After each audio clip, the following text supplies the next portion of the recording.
हाँ,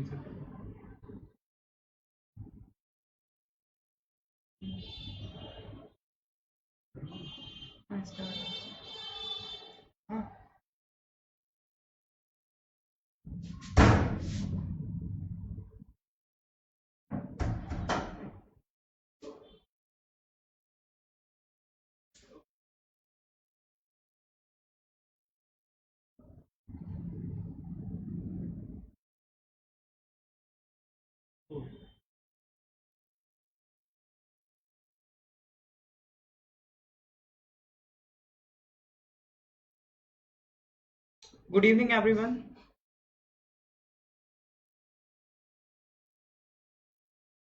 आ जाएं सब लोग, अभी 3 मिनट है हमारे पास, स्टार्ट करते हैं फिर।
Good evening.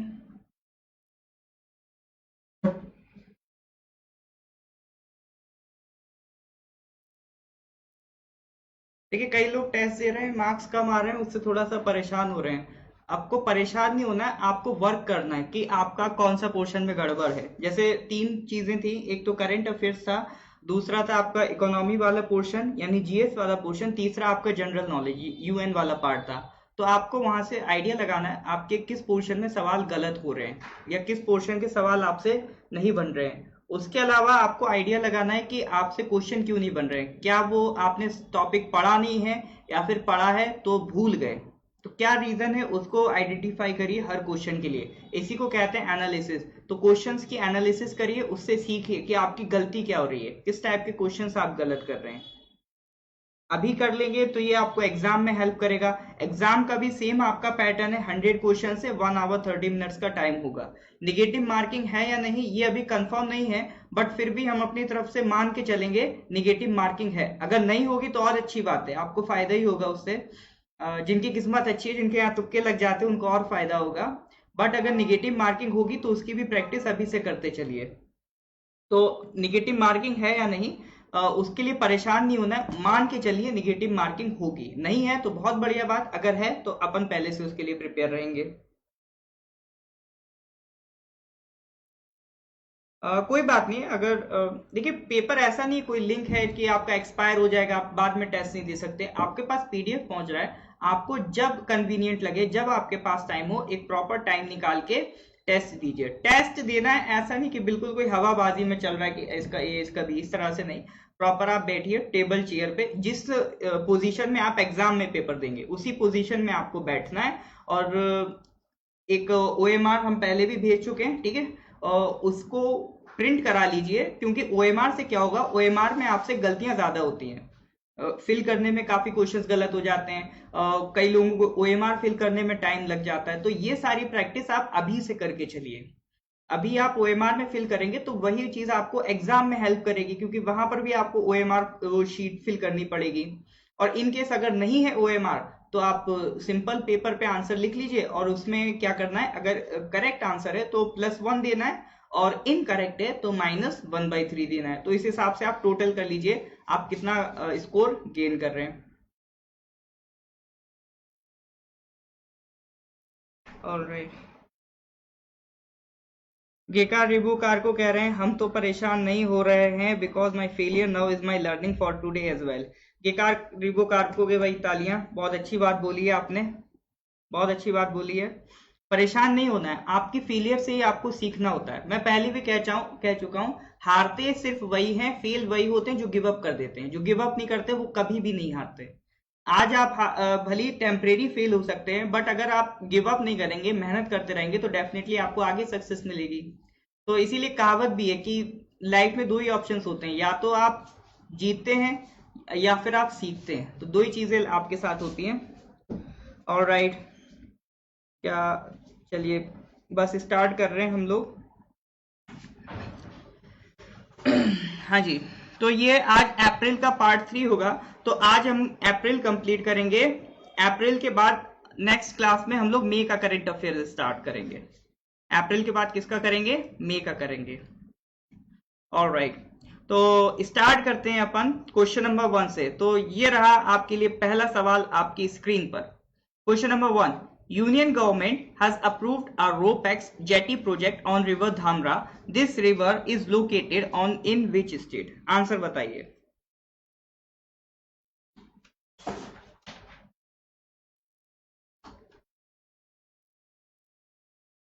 रिवर कार को आप बढ़िया कर रहे हैं। वॉइस का कोई दिक्कत है तो बताइए, इधर तो वॉइस आ रहा है। कई लोग किनका, लूनी किपा कह रहे हैं कांट हियर वॉइस। इधर से तो वॉइस आ रहा है, आप एक बार रिफ्रेश करके देखिए। इधर वॉइस आ रहा है। पांडे भाई, अरे थैंक यू किस बात का। चलिए बताइए आंसर। ए, अभी रोपेक्स जेटी प्रोजेक्ट लॉन्च किया गया है रिवर धर्मा पे, धमरा, रिवर धमरा। तो ये पूछा रिवर धमरा किस स्टेट में है। अच्छा, जेटी क्या होता है? जेटी इज काइंड ऑफ एक बीच का, मान लेते हैं एक शिप होता है, एक और एक होता है आपका क्रूज शिप। ये ऐसा शिप जिसमें पैसेंजर जाते हैं और एक ऐसा शिप जिसमें आपका गुड्स जाते हैं, एक मतलब कार्गो शिप। तो उनका एक मिक्सचर होता है। जेटी में आपके पैसेंजर्स भी बैठ सकते हैं और आपका गुड्स भी सप्लाई हो सकता है। इस तरह का कोई अगर जहाज है तो उसे क्या कह देते हैं? जेटी कह देते हैं, जिसमें आपके पैसेंजर्स भी बैठ सकें और गुड्स भी आ सकें, तो वो जेटी कहलाता है। तो रिसेंटली यूनियन गवर्नमेंट ने एक प्रोजेक्ट अप्रूव करा, रोपेक्स जेटी। किस रिवर पर? रिवर धामरा पे। तो ये रिवर किस स्टेट में लोकेटेड है, ये आपका क्वेश्चन है। तो मेजॉरिटी उड़ीसा कह रही है, तेम काकू कह रहे हैं कर्नाटका, सरा तालिबी कर्नाटका कह रहे हैं। चलिए करेक्ट आंसर देखते हैं। Correct answer is Orissa. Orissa is the correct answer. Orissa की कैपिटल बता दीजिए जल्दी से। उड़ीसा की जल्दी से कैपिटल बता दीजिए। हाँ जी भैया जी, उड़ीसा की कैपिटल।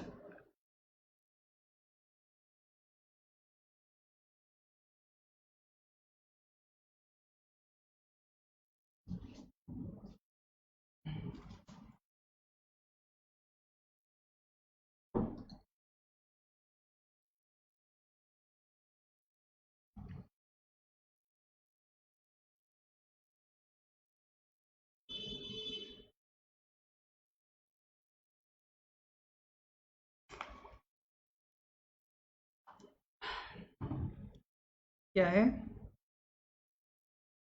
बहुत बढ़िया, वेरी गुड। उड़ीसा की कैपिटल इज भुवनेश्वर। तो ये रिवर धमरा तो अभी ministry of port, shipping and waterways, central government की तरफ से ये मिनिस्ट्री है। मनसुख मांडविया जी इसके मिनिस्टर हैं। इन्होंने एक प्रोजेक्ट निकाला है, ऑल वेदर रोपैक्स, एक जेटी है ये किसको कनेक्ट करेगी?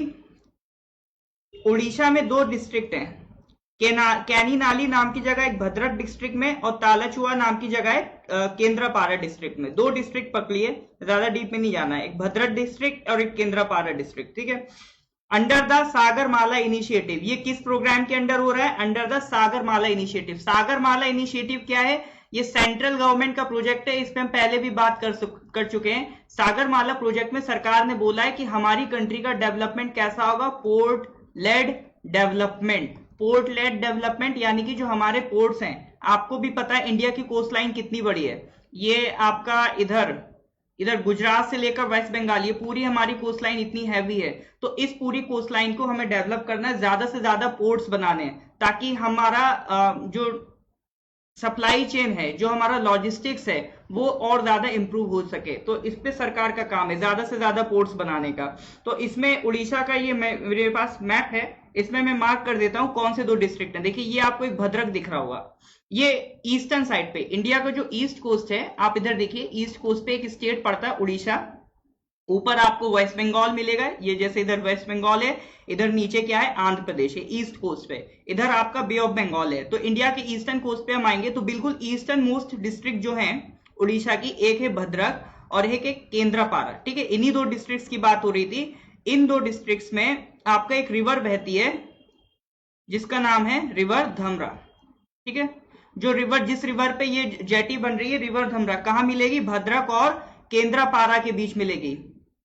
क्लियर है? और ये रिवर फाइनली किधर निकल जाती है? ये आपका बे ऑफ बंगाल में चली जाएगी फाइनली। बट अभी तो आपको क्या देखना है, ये दो इन दो डिस्ट्रिक्ट से पास हो रही, भद्रक केंद्रापारा, इनके बीच में हम कौन सी सर्विस चला रहे हैं? एक रोपेक्स जेटी सर्विस चला रहे हैं, ताकि यहां से यहां कुछ प्रोडक्ट सप्लाई करना हो तो उसमें हमारे लिए आसानी हो सके। ऑलराइट, तो नेक्स्ट क्वेश्चन पे हम आते हैं। नेक्स्ट क्वेश्चन है, which country is set to become the world's first country to bring in a law forcing its financial firms to report the impacts of climate change on their business. अभी recently एक country है, उसने कानून बनाया है जिससे उनकी जो फाइनेंशियल फर्म्स हैं वो अब उनको बताएंगी कि बिजनेस की वजह से क्लाइमेट पे क्या इंपैक्ट पड़ रहा है। ठीक है, या फिर वो ये ऐसे कह सकते हैं, to report the impacts of climate change, यानी क्लाइमेट चेंज की वजह से उनके बिजनेस पे क्या असर पड़ रहा है, उनकी इकोनॉमी पे क्या असर पड़ रहा है। ठीक है, तो क्लाइमेट चेंज की वजह से उनके बिजनेस पे क्या असर पड़ रहा है, ये बताने के लिए उनकी कंट्री ने क्या बनाया है? लॉ। तो आपको लॉ का नाम वो बताना ही कौन सी कंट्री की बात हो रही है। हाँ जी, ministry of port shipping and waterways कौन है? नहीं नहीं नहीं, एक मिनट, चेंज हो गए। हाँ सॉरी, ये चेंज हो गए। अब आपका सर्बानंदा, मिस्टर सर्बानंदा सोनोवाल है। ठीक है, वहां करेक्ट कर लीजिएगा, ministry of port shipping and waterways जो है अब आपका सर्बानंदा सोनोवाल है। अभी रिसेंटली चेंज हुए हैं, पहले थे आपका मनसुख मांडविया जी, अब वो हेल्थ मिनिस्टर बन गए। अब हेल्थ मिनिस्टर बन गए तो अब क्या पोर्ट वोट संभालेंगे। चलिए, हाँ तो ये बताइए कौन सी कंट्री है जिसने ये लॉ बनाया? न्यूजीलैंड कह रहे हैं, डी के डी न्यूजीलैंड। ऑल राइट, किम स्नोरो बस बी पे ऑस्ट्रेलिया की तरफ जा रहे हैं, बाकी मेजोरिटी अपनी किधर जाते हुए? मेजोरिटी अपनी जा रही है न्यूजीलैंड की तरफ। और कुछ लग रहा है न्यूजीलैंड के अलावा? ए बी सी डी, अक्कड़ बक्कड़ बम्बे बोल। ये तो नहीं चल रहा है, अक्कड़ बक्कड़ बम्बे बोल बोल। New Zealand correct answer. ये तो नहीं चल रहा है। अच्छा, जो लोग तुक्का मार रहे हैं वो भी अपने थोड़ा एक्सपीरियंस शेयर करें, क्या ऐसा सोच के तुक्का मारते हैं और सही भी हो जाता है, ताकि और लोग भी इस तरह का कर पाए। क्यों? एग्जाम में मैटर करता है, सवाल होने चाहिए, आता हो नहीं आता हो सवाल बनने चाहिए, कैसे भी बने। ऑल राइट, अब बात आती है करेक्ट आंसर की। Intuition, oh my god, intuition आ रहे हैं दीपापुरा जी को, डेनमार्क का इंट्यूशन आ रहा है। इंट्यूशन कभी कभी गलत भी हो जाते हैं, अफसोस की बात है। दीपापुरा जी आपका आंसर गलत हो रहा है, मुझे बुरा लग रहा है, चलिए कोई बात नहीं। Correct answer is New Zealand. ठीक है, करेक्ट आंसर इज न्यूजीलैंड। अच्छा, अब चलिए, जो हुआ सो हुआ, गलत हुआ सही हुआ। अब आप क्या करिए, न्यूजीलैंड की मेरे को कैपिटल बता दीजिए, न्यूजीलैंड की कैपिटल।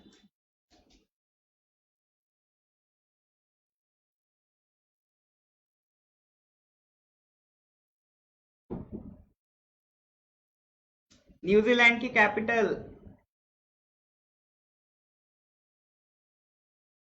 Good evening. पता नहीं, तुक्का मारने का आदत नहीं है। नहीं, तुक्का मारने का आदत होना भी नहीं चाहिए। है तो अच्छी बात है, कोई दिक्कत नहीं। All right, all right. New Zealand की कैपिटल अभी भी नहीं आई। Middleton, Wellington, very good. New Zealand की कैपिटल क्या है? Wellington.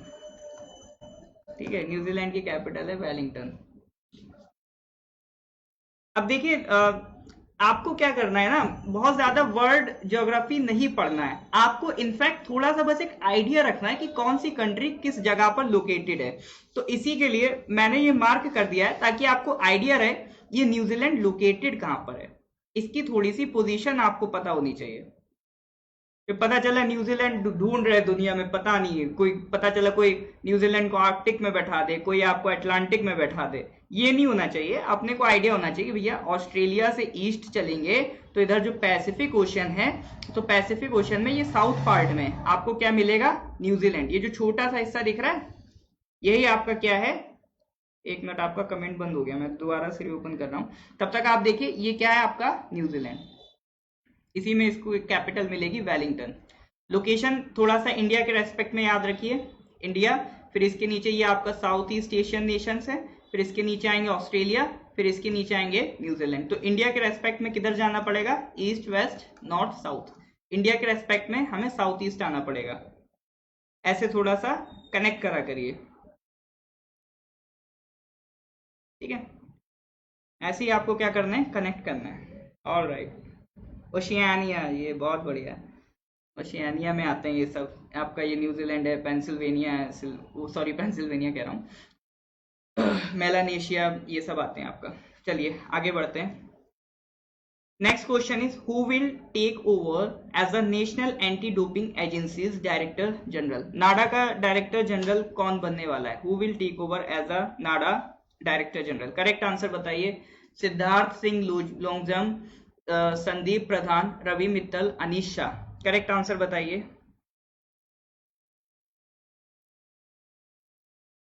Country of best prime minister, काफी अच्छा काम करते हैं न्यूजीलैंड वाले। अब आपको क्या बताना है? अभी रिसेंटली, अब तक तो ले लिया होगा, ये अप्रैल की बात है। Who will take over as a NADA director general, यानी आपको बताना भी नाडा डायरेक्टर जनरल कौन है। सी, ए, बी, ए, रोडा जी कह रहे हैं, गुची जमुना जी ए कह रहे हैं, बाकी लोग बी या सी कह रहे हैं। सिद्धार्थ सिंह लॉन्गजम, संदीप प्रधान, रवि मित्तल, अनीश शाह। क्या बात है, बाकी लोग कहाँ हैं? अरे भाई, सबको आंसर देना है, आंसर सबको देना है। नहीं पता तो वो मेंशन कर दीजिए नहीं पता है, लेकिन इंटरेक्ट करिए, क्योंकि अब लाइव क्लास में आए तो इसका फायदा उठाइए। क्योंकि थोड़ा सा लिखते विखते रहेंगे ना तो कनेक्टिविटी आपकी बनी रहेगी और आपको अच्छा लगेगा। और दीवार से दूर रहना है, दीवार के अंदर नहीं चले जाना है। दीवार से जो भी अंदर जा चुके वो थोड़ा सा बाहर आए और इधर फोकस करें। और ये नेटफ्लिक्स नहीं चल रहा है कि आप बिल्कुल बैठ के अपने मजे से इधर टेक वेक लगा के देख रहे हैं। आराम से जैसे टेबल चेयर लीजिए, उस पर आराम से बैठिए, पढ़िए जैसे पढ़ाई करते हैं। All right, correct answer is आपका नाडा, वो sorry Siddharth Singh Longjam. Correct answer is Siddharth Singh Longjam, इसको याद रखिएगा। करेक्ट आंसर आपका क्या है? सिद्धार्थ सिंह लोंगजम। अच्छा, एक बात और याद रखिएगा, नाडा है क्या? नाडा एक पार्ट है वाडा का। क्या चल रहा है वाडा नाडा? वाडा है वर्ल्ड एंटी डोपिंग एजेंसी। इनका काम क्या रहता है? इनका काम रहता है, ये बेस्ड है, इस वाडा का हेडक्वार्टर इंपॉर्टेंट है, याद रखिएगा, मॉन्ट्रियल कनाडा। मॉन्ट्रियल कनाडा, वाडा का headquarter, world anti doping agency. इनका काम क्या रहता है? ये चेक करते रहते हैं कि कोई जो ओलंपिक का प्लेयर है वो आपका, या कोई भी गेम्स वगैरह जो होते हैं उसमें कोई प्लेयर आपका ड्रग्स लेके तो नहीं आ रहा है। क्योंकि ड्रग्स लेने के बाद बॉडी में हलचल होती है, तो कई लोगों को इससे फायदा होता है कि ड्रग्स लेने के बाद उनपे एनर्जी बढ़ जाती है, तो वो अपना खेल खेल लेते हैं। बट ये काइंड ऑफ चीटिंग माना जाता है। तो कोई पर्सन ड्रग लेके तो नहीं आ रहा है गेम खेलने, तो ये सब चेक करने का काम है वाडा का। और वाडा ने क्या कर रखा है, हर कंट्री में अपना एक एक सेंटर खोल रखा है। तो जो इंडिया में उसका सेंटर है वो क्या है? National Anti doping agency. तो इनका जो एक सेंटर इंडिया में वो क्या है? नाडा। तो सॉरी, नाडा के डायरेक्टर जनरल कौन है? Siddharth Singh long jump. तो ये थोड़ा सा याद रखिएगा। वाडा का हेडक्वार्टर इंपॉर्टेंट है, याद रखिएगा, कनाडा। देखिए मैं पहले भी कह चुका हूं, इंटरनेशनल बॉडीज अलग से करने की जरूरत नहीं है। करंट अफेयर्स पढ़िए, बार बार वही बॉडीज रिपीट आएंगी, एग्जाम में भी वही बॉडीज आएंगी, वहीं से आपका तैयार हो जाएगा। जितना आप करंट अफेयर्स पढ़ेंगे उतना आपको जीके या जीएस कम पढ़ना पड़ेगा, ये हमेशा से याद रखिए। ये हमेशा मैं कहता हूँ, करंट अफेयर्स की इंपॉर्टेंस सबसे ज्यादा होती है। वो आपका एक तरीके से जितना भी आप पढ़ते हैं ना, सबको कनेक्ट कर देता है। तो कनेक्ट करने का काम करंट अफेयर्स का ही है। करंट अफेयर्स अच्छा ही उसी को लगेगा जिसका जीएस स्ट्रांग है। तो इसीलिए न्यूज़पेपर ज्यादा से ज्यादा पढ़िए, क्योंकि दो ही चीजें हो सकती हैं, या तो आपको नॉलेज है फिर आप करंट अफेयर्स पढ़ लें, या फिर नॉलेज नहीं है फिर भी आप करंट अफेयर्स पढ़ लें।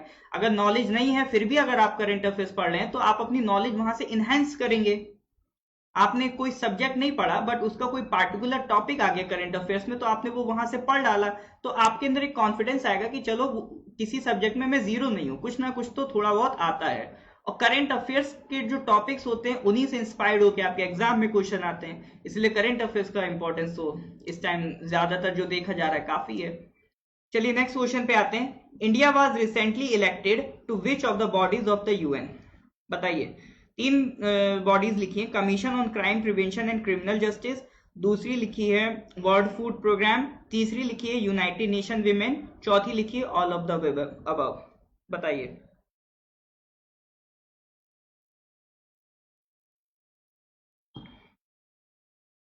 नाडा तो अपने ये दिल्ली में है।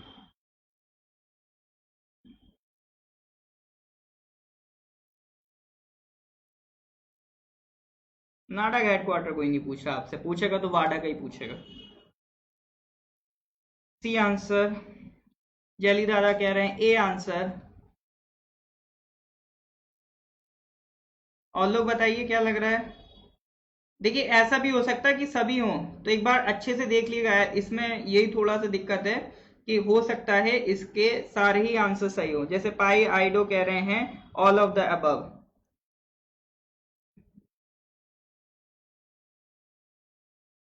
यूएनएससी, यूएनएससी में भी हैं हम लोग, लेकिन यूएनएससी यहाँ ऑप्शन में नहीं लिखा। यूएनएससी के भी अभी हम मेंबर हैं। इवन अगस्त में तो हम उसके प्रेसिडेंट भी रहेंगे, जो नॉन परमानेंट मेंबर्स हैं यूनाइटेड नेशन सिक्योरिटी काउंसिल के, उसके हम प्रेसिडेंट भी हैं फॉर द मंथ ऑफ अगस्त। एक एक महीने के लिए रहते हैं, फिर वो चेंज होता रहता है। गुड इवनिंग भैया जो लोग आ रहे हैं लेट। ऑल राइट, कमेंट्स की बाहर।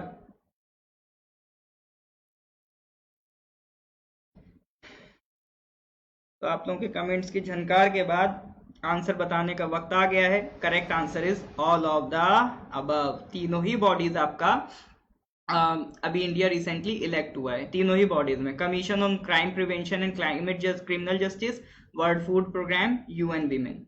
चलिए वन बाय वन देखते हैं। Commission on crime prevention and criminal justice, ये किसका पार्ट है? ये पार्ट है यूनाइटेड नेशंस का एक प्रिंसिपल ऑर्गन है। यूनाइटेड नेशन के 6 प्रिंसिपल ऑर्गन है, ठीक है। उसका एक प्रिंसिपल ऑर्गन है इकोनॉमिक सोशल काउंसिल, ठीक है। क्या नाम है? इकोनॉमिक सोशल काउंसिल, नाम है उसका इकोसॉक। यूनाइटेड नेशंस के टोटल 6 प्रिंसिपल ऑर्गन्स हैं, ठीक है। कोई है महान व्यक्ति जो 6 प्रिंसिपल ऑर्गन्स कमेंट में टाइप कर सके? है कोई महान व्यक्ति जो यूनाइटेड नेशन के 6 प्रिंसिपल ऑर्गन्स टाइप कर सके? ईश्वर की कृपा उस पर बनी रहेगी। तो यूएन, उसमें से एक आपका क्या है? Economic social council. उसका पार्ट है commission on crime prevention and criminal justice. World food programme और यूनाइटेड नेशन विमेन, ये दोनों क्या है? ये स्पेशलाइज एजेंसीज हैं। अच्छा, कई बार सवाल आता है मेन ऑर्गन। मेन ऑर्गन जो होते हैं वो वही प्रिंसिपल ऑर्गन्स को कह देते हैं। तो वर्ल्ड फूड प्रोग्राम और यूनाइटेड नेशंस ये प्रिंसिपल ऑर्गन नहीं है, ये क्या है? ये इसकी स्पेशलाइज्ड एजेंसीज हैं। यूनाइटेड नेशंस में दो चीजें होती हैं, एक तो प्रिंसिपल ऑर्गन होते हैं, दूसरे क्या होते हैं? स्पेशलाइज्ड एजेंसीज होती हैं, ठीक है। राजू हाकिम कह रहे हैं फर्स्ट अटेम्प्ट फर्स्ट राइट, बहुत बढ़िया।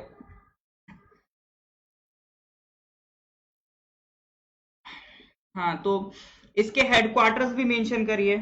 नोट मेकर बता रहे यूएनएससी, यूएनजीए, इकोसॉक, टीसी, सेक्रेटेरिएट। 2 2 4 5 है ये। हाँ, पांचवा छठा कौन सा? इकोसॉक। तो 6 हो गए। कौन कौन से हो गए? यूनाइटेड नेशन सिक्योरिटी काउंसिल, हाँ, United nation general assembly, economic and social council, आपका सेक्रेटेरिएट। कितने हो गए? 4 हो गए। और कौन है? Trusteeship council. और कोई बचा? और कोई बचा? हाँ, international court of justice, ICJ. ICJ, ठीक है। ये क्या है? 6 इसके प्रिंसिपल ऑर्गन्स हैं। इसमें से अगर आईसीजे को हटा दें तो बाकी सबका हेडक्वार्टर कहाँ है? न्यूयॉर्क, ठीक है। बाकी सबका हेडक्वार्टर कहाँ है? न्यूयॉर्क। आईसीजे का कहाँ है? नेदरलैंड। आईसीजे का नेदरलैंड, ठीक है। तो देखिए, एक सवाल से कितनी चीजें जुड़ गई। हमने यहां से देखा ये commission on crime prevention in criminal justice किसका पार्ट है? ये पार्ट है United Nations economic and social council, जो कि यूनाइटेड नेशन का एक प्रिंसिपल ऑर्गन है। उसके अलावा 5 और प्रिंसिपल ऑर्गन है, वो सब हमने यहाँ लिख लिए, उनके हेडक्वार्टर भी देख लिए। इंटरनेशनल कोर्ट ऑफ जस्टिस को छोड़ के भैया सब कहाँ है? न्यूयॉर्क में। बस इंटरनेशनल कोर्ट ऑफ जस्टिस आपका नेदरलैंड में, ठीक है। हेग, हेग कहां पर है? नेदरलैंड में। All right. तो ए, अभी तो भैया ए ऑप्शन हुआ है, ठीक है। अच्छा, ये जो बॉडी है commission on crime prevention and criminal justice, इसका भी तो कहीं हेडक्वार्टर होगा। तो इसका भी हेडक्वार्टर है, इसका हेडक्वार्टर वियना में, ठीक है। इसका हेडक्वार्टर वियना में। देखिए, ये जो मैं लिख रहा हूं ना, ये वो गुजरा वक्त नहीं है जो लौट के वापस ना आए। तो अगर जो मैं लिख रहा हूं, हो सकता है मैं आपको लिखने का टाइम ना दूं, आपका छूट जाए, तो आपको क्या करना है, उसका स्क्रीनशॉट ले लेना है, या फिर बाद में रिकॉर्डिंग से उसको कवर कर लीजिए। क्योंकि आप खुद सोचिए, लाइव क्लास है, अब हम लिखने का टाइम देने का कोई मतलब है नहीं, ठीक है। क्योंकि ये आपके पास रिकॉर्डेड फॉर्म में तो हमेशा रहेगा पेज पर, तो आप जब चाहें इसको विजिट कर सकते हैं। और पीडीएफ तो अपने पास रहती है, तो क्वेश्चन तो मिल ही जाएंगे आपको। कुछ एक्स्ट्रा जानकारी है वो साथ में लिख ही सकते हैं, जैसे यहां से हमने 6 ऑर्गन देख लिए यूनाइटेड नेशंस के। इसके अलावा ये जो बॉडी है इसका हेडक्वार्टर भी देख लिया, वियना है। अब इनका भी देख लेते हैं, वर्ल्ड फूड प्रोग्राम का हेडक्वार्टर। वर्ल्ड फूड प्रोग्राम में पहले भी बता चुका हूं, जब भी खाने की बात आए या खाने से रिलेटेड कोई भी हो, तो इंटरनेशनल लेवल पे जो यूनाइटेड नेशन के ऑर्गेनाइजेशन है, तो उसमें एक तुक्का लगा देना, रोम, इटली, ठीक है। इटली वाले बहुत खाते हैं सारे खाने वाले हेडक्वार्टर कहाँ डाल दिए? इटली में। वर्ल्ड फूड प्रोग्राम, ठीक है। यूएन वीमेन, इसका हेडक्वार्टर न्यूयॉर्क, ठीक है। इसका कहाँ है? न्यूयॉर्क। न्यूयॉर्क तो यूएसए में। और राइट, ताशी डेलेक का केसांग शेरिंग जी, बस आप ही का इंतजार कर रहा था मैं, ताशी डेलेक। All right. तो ये 4 ऑप्शन अपने बैठ गए, ठीक है। 4 ऑप्शन अपने बैठ गए। तो करेक्ट आंसर तो ऑल ऑफ द अबव है, इन्हीं सब में हम मेंबर्स हैं। वर्ल्ड फूड प्रोग्राम में भी हैं, यूएन विमेन में भी हैं, और commission of crime and prevention and criminal justice में भी हैं। ऑल राइट, तो क्वेश्चन नंबर 4 के बाद आगे बढ़ते हैं क्वेश्चन नंबर 5 की तरफ। Who has become the first Indian women to scale Mount Annapurna? 4 option: Premlata Agarwal, Priyanka Mohite, Shivangi Pathak and Santosh Yadav. बहुत बढ़िया। जोमेक बताते हुए नोबेल पीस प्राइज 2020 मिला था वर्ल्ड फूड प्रोग्राम को। इसी तरह से आप लोगों के पास भी कोई भी इंफॉर्मेशन हो तो आप शेयर कर सकते हैं। देखिए, सब ये ज्ञान नॉलेज का डिस्कशन चल रहा है ये, तो यही हमारा पार्ट है। आप हमसे नॉलेज शेयर करिए, हम आपसे नॉलेज शेयर करें। B option. तो इसमें बिना किसी झिझक के, बिना किसी डाउट के सारे लोग एक ही आंसर लगा रहे हैं, और करेक्ट आंसर भी यही है। All right, correct answer is Priyanka Mohite. बहुत बढ़िया, Priyanka Mohite is correct answer.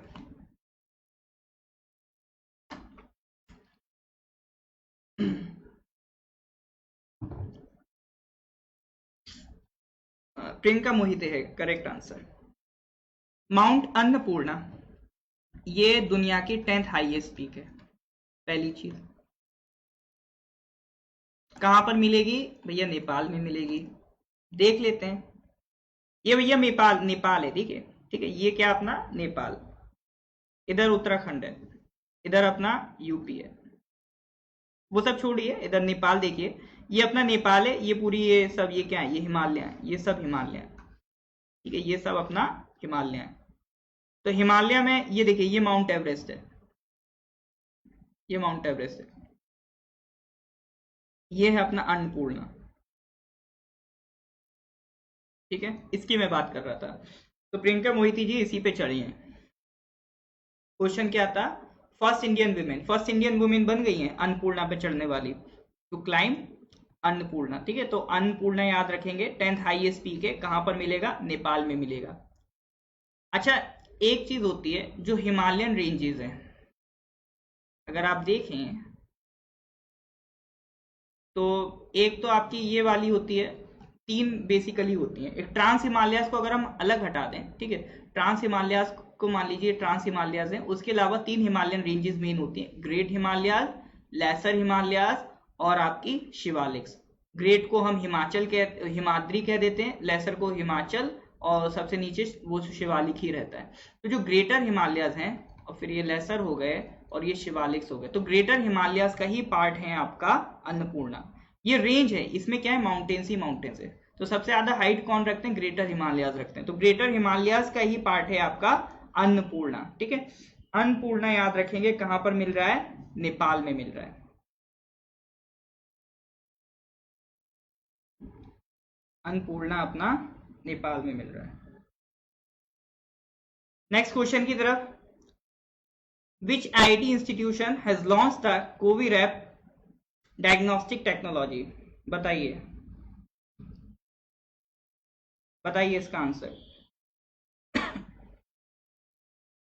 Which IT institution has launch the Covirap diagnostic technology? IT Delhi, Roorkee, Kharagpur, Madras. लोग आ गए हैं, लोग कह रहे हैं आंसर सी।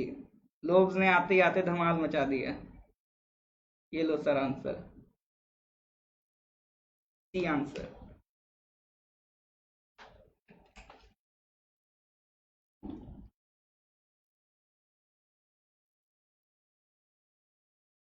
बढ़िया। तो majority is with C. All right, correct answer is IIT Kharagpur. IIT Kharagpur ने डेवलप किए। देखिए, ये तो मुश्किल है कि आईआईटी का नाम पूछे।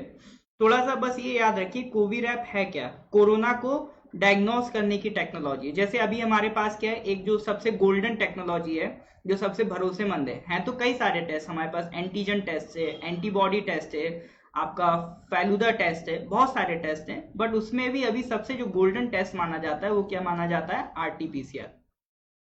आरटीपीसीआर बोले तो reverse transcript polymerase chain reaction, RTPCR full form याद रखिएगा, ये टेस्ट होता है।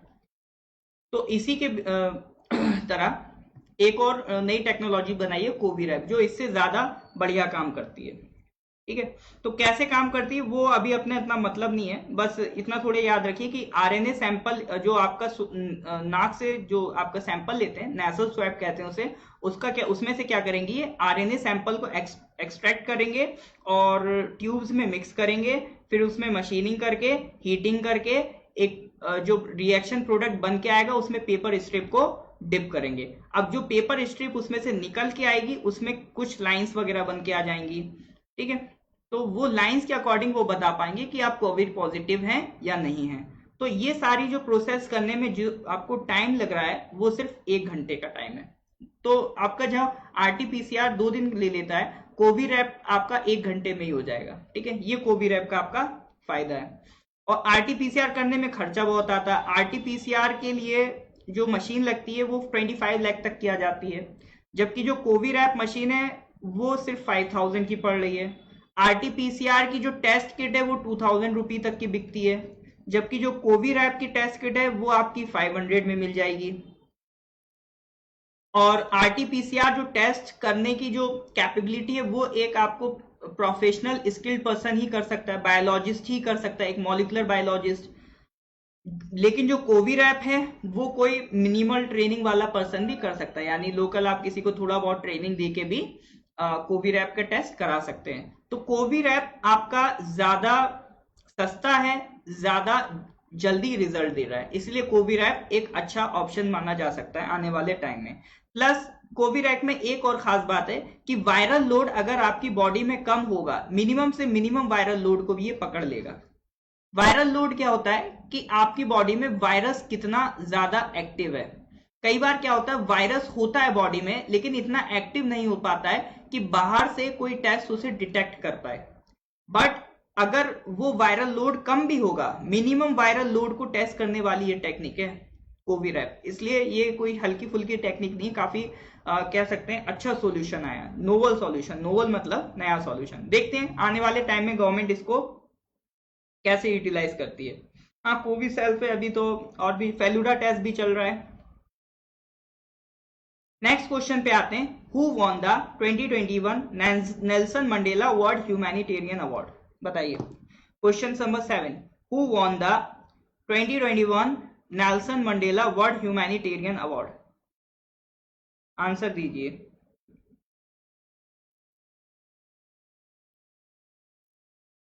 नॉम कह रहे हैं आंसर इज सी। ऑलराइट,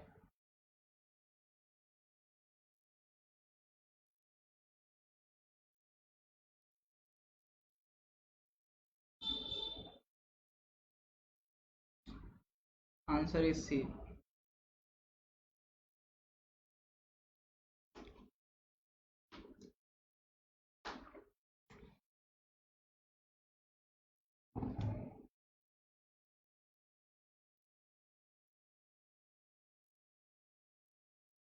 बहुत बढ़िया।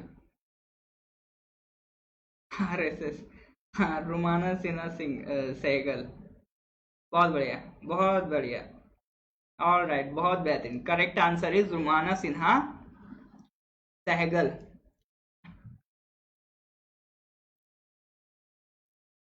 Who won the 2021 Nelson Mandela world humanitarian award? Answer is Rumana Sinha Sehgal. ये याद रखिएगा, करेक्ट आंसर। नेल्सन मंडेला के नाम पे दिया जा रहा है। नेल्सन मंडेला आप याद रख सकते हैं, एक साउथ अफ्रीकन पर्सन थे, वहां के आपका प्रेसिडेंट भी रह चुके हैं। उनकी पूरी लाइफ जो बीती है वो ब्लैक वर्सेस व्हाइट में बीती है, कि जो ब्लैक पर्सन है उनके राइट्स के लिए उनकी पूरी लाइफ बीती है। वो भी एक इंस्पायर्ड पर्सन थे फ्रॉम महात्मा गांधी। गांधी जी से काफी इंस्पायर्ड थे। एक आपका नेल्सन मंडेला हो गए, एक आपका मार्टिन लूथर किंग जूनियर हो गए, ये सब आपका गांधी जी से बहुत इंस्पायर्ड थे। चलिए फिर इसके बाद नेक्स्ट क्वेश्चन पे आते हैं। नेक्स्ट क्वेश्चन है, इन अप्रैल 2021 अभी एकेडमी अवार्ड्स दिए गए। एकेडमी अवार्ड्स जिनको हम ऑस्कर भी कहते हैं, रिसेंटली अनाउंस किए गए। तो आपको ये बताना है, identify the points that are correct with respect to Oscar 2021। Oscar 2021 के रेस्पेक्ट में आपको बताना कौन कौन से पॉइंट्स करेक्ट हैं। पहला ऑप्शन दे रहा है Nomadland won the best pictures award. दूसरा ऑप्शन दे रहा है गेरी ओल्डमैन, वो ओल्डेस्ट पर्सन थे to win the Oscars for best actor. तीसरा option Chloe Zhao is the second women and also the first women of colour. Women of colour, ठीक है, ये याद रखिएगा। विमेन ऑफ कलर किसे कहते हैं? जो एशियन लोग होते हैं। To win the award for best director, यानी क्लोई ज़ाओ जो है वो सेकंड विमेन है और फर्स्ट एशियन विमेन है to win the award for best director. 4 option है, आपको करेक्ट बताना है। A, B and C, B and C, C, A and C. ये क्वेश्चन अगर आपने थोड़े बहुत भी कहीं करंट अफेयर्स फॉलो किए होंगे तो मैं एक्सपेक्ट करता हूं आप इसका सही आंसर देंगे। बढ़िया, तो मेजॉरिटी आंसर सही दे रही है। विक्टोरिया जी आपने ए दिया। हाँ, ट्राई करिए। देखिए, अब देखिए, शुरू शुरू में मैं बोलता था गूगल यूज कर लीजिए, बट अब मुझे लगता है अब आप इतना मैच्योर हो चुके होंगे कि अब आपको खुद से भी एफर्ट मारना चाहिए। एक बार अपना वो बन गया ना, अब कोशिश करिए कि खुद से अब अटेम्प्ट करें, खुद अपना दिमाग लगाएं कि मैंने जितना भी आपने पढ़ा हो इधर उधर उनसे रिलेट करने की कोशिश करें। अदरवाइज आंसर तो आपको मिल ही रहा है at the last. All right, टोडा ट्रिबा कार को कह रहे हैं oldest person was Anthony Hopkins. चलिए देखते हैं करेक्ट आंसर। पहली बात, करेक्ट आंसर की बात करते हैं तो correct answer is D, only A and C, ठीक है। मतलब बेस्ट पिक्चर्स अवार्ड नोमैडलैंड ने जीता, और Chloe Zhao is the second women and the first Asian to win the award for best director. तो ये नाम भी याद रखेंगे, ठीक है। बेस्ट पिक्चर्स अवार्ड नोमैडलैंड को मिल रहा है, और क्लोई जाओ कौन बन गई इन एशिया की first director to win this award, और सेकंड विमेन, ये भी बड़ी बात है। अब आप खुद देखिए 93rd अवार्ड था, ठीक है, इमेजिन करिए 93rd अवार्ड था, और बेस्ट डायरेक्टर में she is the second women. अरे एशिया की छोड़ो, आप पूरी दुनिया में ये सेकंड विमेन है। तो ये हमें दिखाता है कि अभी भी जेंडर इनइक्वालिटी कितना प्रिवेलेंट है पूरी दुनिया में। ऑलराइट, तो ए सही है, सी सही है, बी ऑप्शन गलत है। क्यों गलत है? ये रहा, बेस्ट पिक्चर्स अवार्ड नोमैडलैंड जीत रहा है, नो डाउट। जो आपका ओल्डेस्ट एक्टर जिनको अवार्ड मिला है वो कौन है? Anthony Hopkins. जैसा अभी बताया गया था, एंथनी हॉपकिंस कौन है? ओल्डेस्ट पर्सन है। किस मूवी के लिए? द फादर के लिए। और बाकी Chloe Zhao is the second women and also the first women of colour to win the award for best director. Best actress award किसे मिला? फ्रांसिस मैकडॉर्मेंट को। चलिए, तो ये सारे हमने नहीं कह रहे हैं, A is absolutely right. 80 plus age है, तो वही अराउंड 83 के करीब एज है। अब कितनी एज है वो सब याद नहीं रखना है, बस नाम याद रखने, ठीक है। नोमैडलैंड नाम देख लिया, एंथनी देख लिया, क्लोई जाओ देख लिया, फ्रांसिस मैकडॉर्मंड देख लिया, चार नाम देख लिए ऑस्कर से जुड़े हुए। फर्स्ट विमेन आप सर्च करिए, मुझे तो याद नहीं है, आप फर्स्ट विमेन सर्च कर दीजिए, मिल जाएगा। चलिए नेक्स्ट क्वेश्चन पे आते हैं। Which countries along with India launched the Supply Chain Resilience Initiative for creating a free, transparent trade and investment environment? बताइए। China, Russia, USA, Japan and Australia, USA and Australia, Australia and Japan. Correct answer क्या होगा?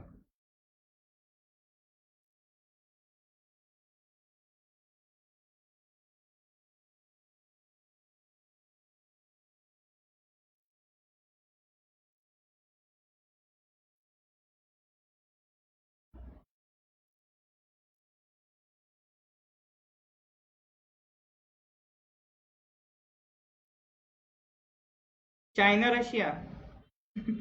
थन में कह रहे हैं China, Russia.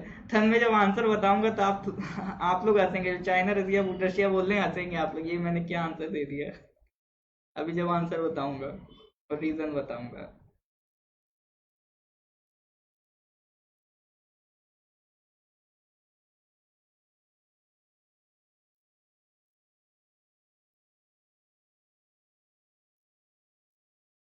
China, Russia नहीं बोलिए।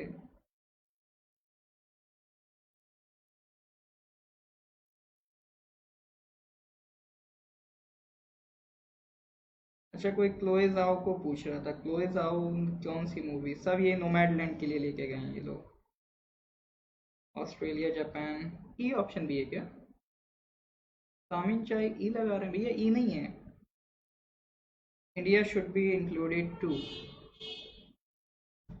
India should be included to किस में? विद इंडिया है ना, which countries with India, question पढ़िए। पूछ बोल लिखा है, इंडिया तो क्वेश्चन में ही है। इंडिया के साथ किन किन कंट्रीज ने supply chain resilience initiative launch किया है for creating a free, transparent trade and investment environment? Alright,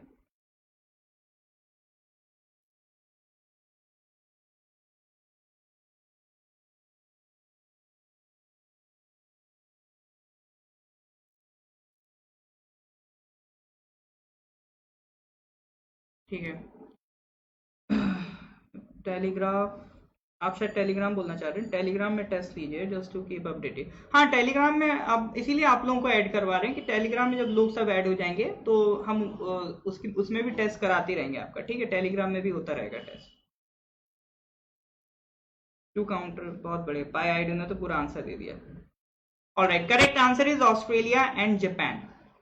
correct answer क्या है? Australia and Japan. इंडिया ने ऑस्ट्रेलिया और जापान के साथ मिलकर एक नया इनिशिएटिव लॉन्च किया, सप्लाई चेन रेजिलियंस इनिशिएटिव, ताकि एक फ्री, ट्रांसपेरेंट ट्रेड और इन्वेस्टमेंट एनवायरनमेंट बन पाए। देखिए, इसमें सबसे पहला वर्ड आता है सप्लाई चेन। इसका मतलब क्या है? देखिए, कोई भी कंट्री है, पूरा आजकल पूरी दुनिया ग्लोबलाइज हो चुकी है, तो अगर आपको कोई भी प्रोडक्ट इंडिया में बैठ के बनाना है तो उसमें जो रॉ मटेरियल्स लगते हैं इतनी जगह से आपको मंगाने पड़ते हैं कि आपकी डाइवर्स सप्लाई चेन्स होती हैं। पता चल रहा है आपका एक पार्ट कहीं से आ रहा है, दूसरा पार्ट किसी कंट्री से आ रहा है, तीसरा किसी कंट्री से आ रहा है, चौथा पार्ट किसी कंट्री से आ रहा है। अब मान लीजिए किसी कंट्री में यहाँ कोई प्रॉब्लम हो जाए तो आपका एक पार्ट तो पहुंच ही नहीं पाएगा, नहीं पहुंच पाएगा तो आपकी सप्लाई चेन डिस्टर्ब हो जाएगी। तो अभी जो हमारी बेसिक जो सप्लाई चेन बनी है वो चाइना पे डिपेंडेंट बनी है, क्योंकि ज्यादातर चीजें कहां से सप्लाई हो रही है, चाइना से सप्लाई हो रही है। तो अभी तक हम बहुत ज्यादा चाइना पे डिपेंडेंट है। तो हम क्या, पूरी दुनिया डिपेंडेंट है काफी हद तक चाइना पे। अब चाइना को पता है कि ये लोग अब मेरे से बहुत ज्यादा डिपेंडेंट हो चुके हैं, तो इन पे मैं कैसे भी इनको डील कर सकता हूँ। तो इसीलिए आप देख सकते हैं इंडिया के साथ एग्रेसिव हो गया इंडिया चाइना बॉर्डर पे, ऑस्ट्रेलिया के साथ भी उनकी नहीं बनती है, तो कई कंट्रीज के साथ चाइना का एग्रेसिव बिहेवियर रहता है। तो इसी वजह से इंडिया के साथ साथ जो ऑस्ट्रेलिया है, इंडिया तो बाद में ज्वाइन करा, ऑस्ट्रेलिया जापान तो बहुत पहले से एंटी है चाइना के, ऑस्ट्रेलिया और जापान इन लोगों ने मिलकर डिसाइड कर लिया कि हम एक ऐसा सप्लाई चेन बनाएंगे, एक ऐसा सिस्टम बनाएंगे जो चाइना को काउंटर करेगा। यानी जो चाइना का सप्लाई चेन है उसके अल्टरनेटिव में हम एक अपना नया इनिशिएटिव लाएंगे ताकि वो दुनिया को फायदा दे। ऐसा नहीं हो कि चाइना अपनी जो सप्लाई चेन है उसका मिसयूज कर पाए। तो इसीलिए इंडिया, ऑस्ट्रेलिया, जापान इन्होंने एक supply chain resilience initiative start करा है टू काउंटर चाइना, ये याद रखिएगा। अच्छा, अगर इसी में अगर ये इंडिया तो है ही अपना, एक ऑस्ट्रेलिया आ गया, इसमें जापान भी आ गया, अगर इसमें हम यूएसए को भी ऐड कर देना तो ये बन जाता है क्वाड ग्रुप। याद रखिएगा इस ग्रुपिंग को क्या कहते हैं, क्वाड ग्रुप कहते हैं, ये 4 कंट्रीज को मिला के। चलिए नेक्स्ट क्वेश्चन पे आते हैं। What is India's rank in the Chandler Good Government Index, the first edition produced by Chandler Institute of Governance? एक नॉन प्रॉफिट एक ऐसी एजेंसी मान लीजिए, चैंडलर इंस्टीट्यूट ऑफ गवर्नेंस, उसने इंडिया की रैंक निकाली है in the Chandler good government index, यानी कंट्रीज को कंपेयर करा और उसमें इन्होंने इंडिया की रैंक देखी कितनी आई है। तो आपको बताना है इनके हिसाब से इंडिया की रैंक कितनी है।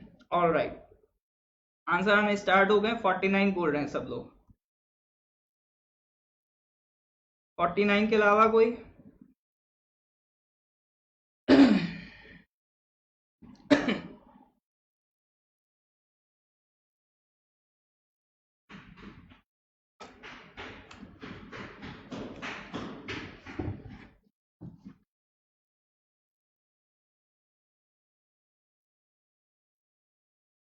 फोर्टी नाइन,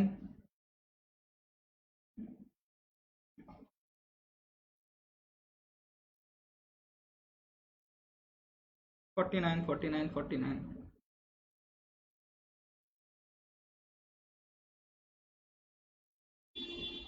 49, बहुत बढ़िया। Correct answer is 49।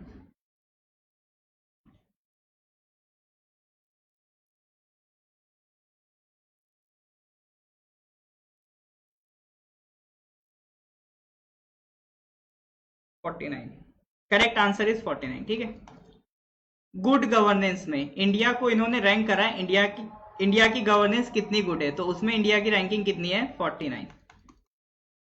टॉप किसने करा है, वही अपने नॉर्डिक, फिनलैंड। अच्छा मैंने कहा था ना नॉर्डिक कंट्रीज, हाँ देखिए मोस्ट प्रोबेबली नेक्स्ट क्लास में लेके आऊंगा, थोड़ा क्लियर कर दूंगा स्कैंडिनेवियन कंट्रीज कौन सी है, नॉर्डिक कंट्रीज कौन सी है, ये सब। तो फर्स्ट आपको किसको मिल रहा है, फिनलैंड को। फर्स्ट तो फिनलैंड का, वो इतना इंपॉर्टेंट नहीं है, अपना इंडिया ज्यादा इंपॉर्टेंट है। इंडिया की रैंकिंग कितनी है, 49 रैंकिंग है। किसने दिया, चैंडलर इंस्टीट्यूट ऑफ गवर्नेंस ने रैंक दिया। अच्छा, इंडिया में एक दिन सेलिब्रेट होता है as a good governance day, कौन सा दिन है, गुड गवर्नेंस डे हम किस दिन सेलिब्रेट करते हैं?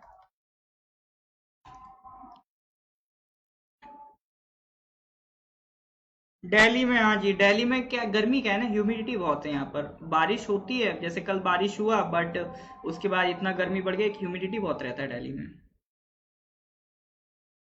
और थोड़ा सा हम फैन भी ऑफ कर देते हैं ताकि नॉइज ना रहे, उसके लिए पंखा बंद करके फिर अपन क्लास लेते हैं। चलिए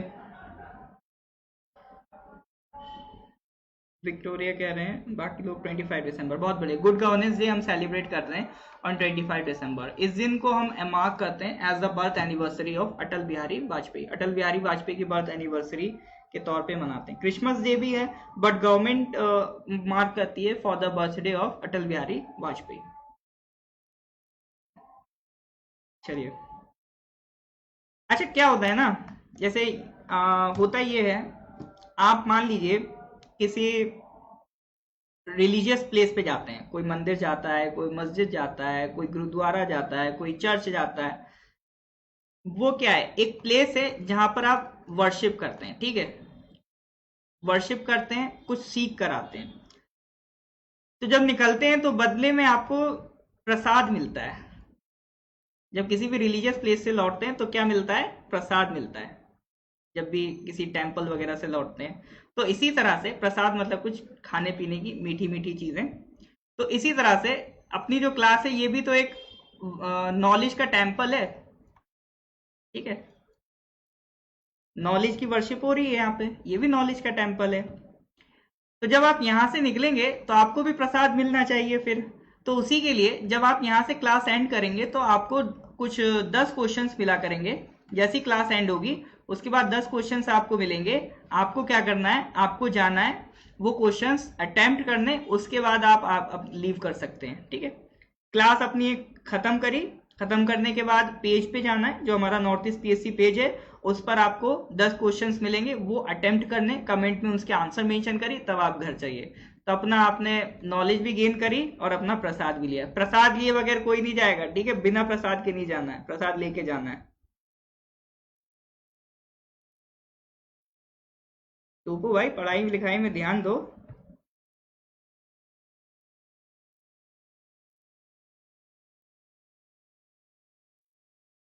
चलो नेक्स्ट क्वेश्चन पे आते हैं।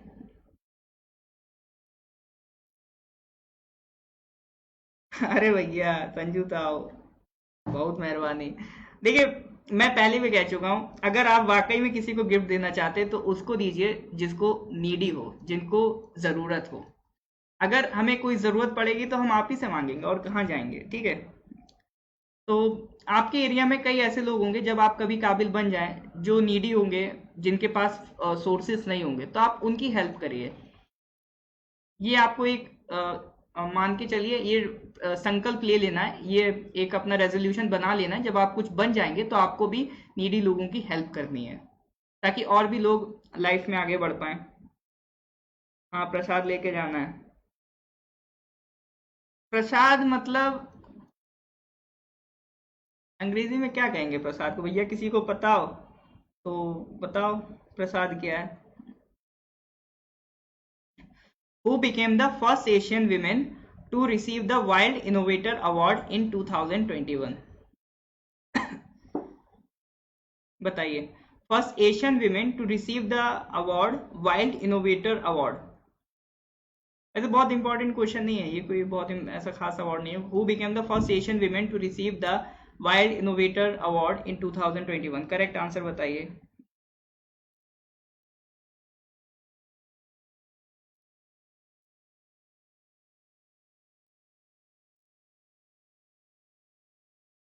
जनता के साथ।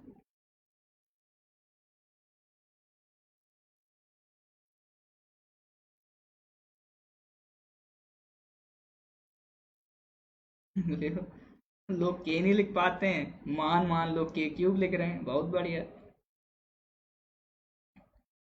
ठीक है।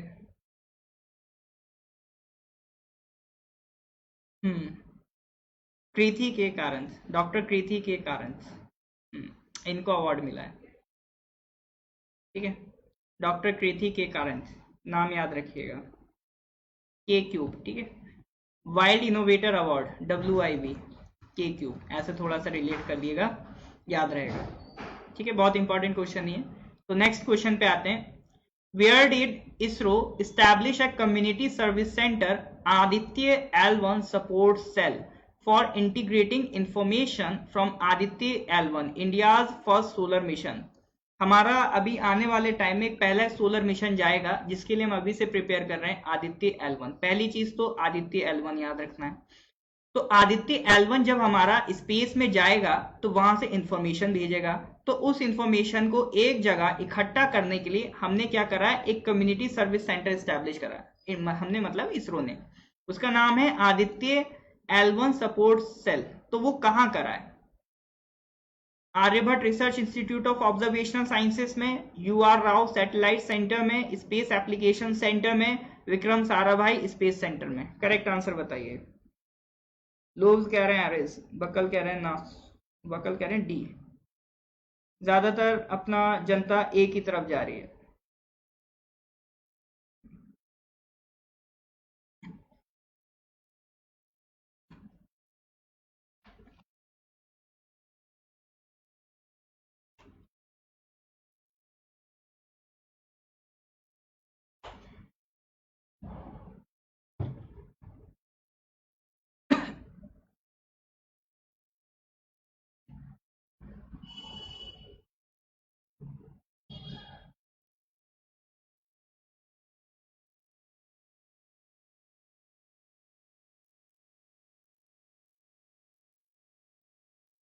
All right.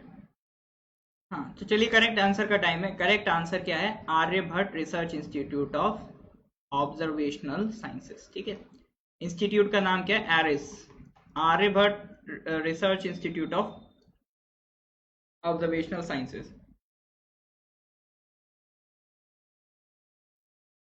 अच्छा, इसमें मेन चीज क्या याद रखनी है ना, इस रिसर्च सेंटर से ज्यादा इंपॉर्टेंट है इस मिशन का नाम आदित्य L1। ये हम प्लान कर रहे हैं 2022 में। ये इंडिया का पहला सोलर मिशन होगा। सोलर मिशन यानी कि हम इससे सन के बारे में स्टडी करेंगे। सोलर मिशन में हम क्या करेंगे? सन के बारे में स्टडी करेंगे। मेनली सन की जो आउटर लेयर है ना, उसे स्टडी करेंगे। सन की आउटर लेयर को क्या कहते हैं? कोरोना। ये कोरोना पेंडेमिक वाला नहीं है, ठीक है? पता चला बायोलॉजी में लगा दिए सवाल।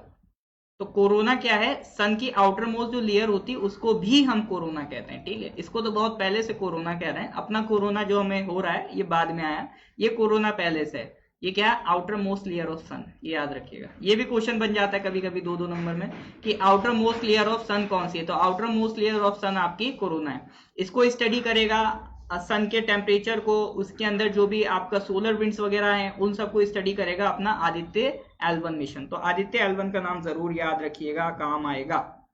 कहां पर है ये service centre? Aryabhatta research institute of observational sciences. चलिए इसी के साथ नेक्स्ट क्वेश्चन पे बढ़ते हैं।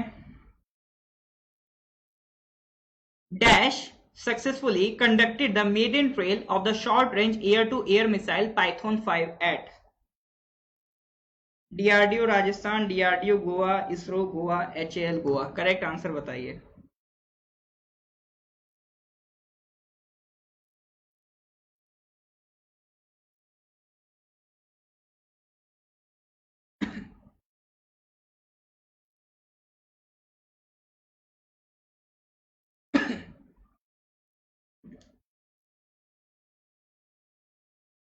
अरे वाह, कोरियन नहीं, नहीं, कई लोग हैं कोरियन लैंग्वेज यूज कर लेते हैं, जापानीज लैंग्वेज यूज कर लेते हैं।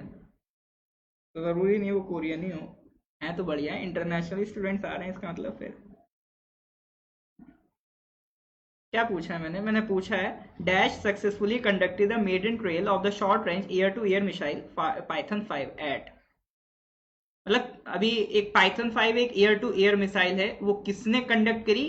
वो उसकी एक ट्रायल थी, किसने कंडक्ट करी, कहाँ कंडक्ट करी, ये बताना है।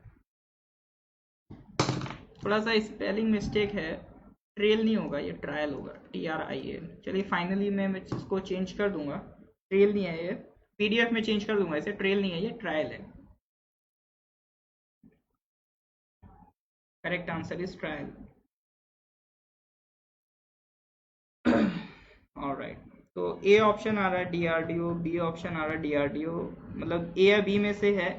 इतना तो लग रहा है मिसाइल है तो DRDO का काम होगा, हेलीकॉप्टर होता तो हेल का काम होता, सैटेलाइट होता तो इसरो का काम होता। यहाँ तक तो हम पहुंच गए कि DRDO का काम है। लेकिन राजस्थान की गोवा, राजस्थान की गोवा, हमें क्या लगता है? राजस्थान लगा दो, वहां ज्यादा होता है। रेगिस्तान है, रेगिस्तान में आराम से करते रहो। But this time you are wrong, अगर जो राजस्थान लगा रहे हैं। Correct answer is DRDO Goa, ठीक है। करेक्ट आंसर आपका क्या है? डीआरडीओ गोवा, ध्यान रखिएगा।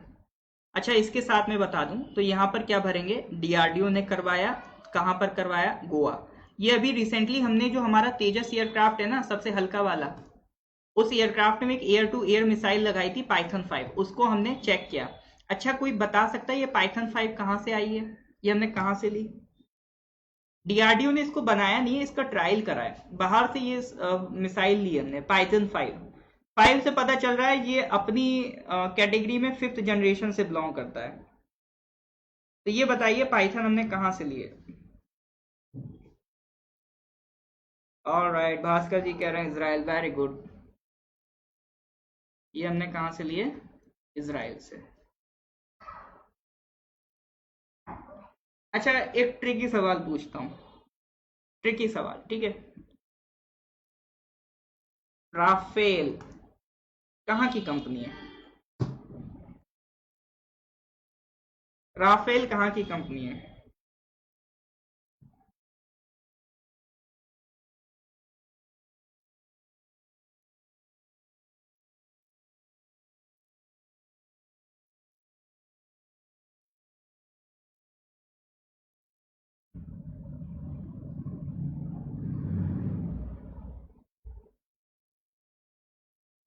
जेम्स आगे का आंसर आया फ्रांस। पाइथन 5 इजराइल से आई है। लो भाई, सबका आंसर आ रहा है।